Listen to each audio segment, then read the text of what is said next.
When you reach the age of 40 plus, i-enjoy nyo na. Live your brightest days kasi nalampasan nyo na ang kalahati ng lifespan nyo. Mas mahaba na ang nabuhay kayo kaysa sa ibubuhay nyo pa.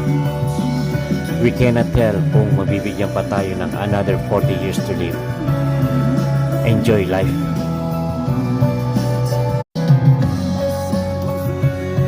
When you reach the age of 40 plus, i-enjoy nyo na.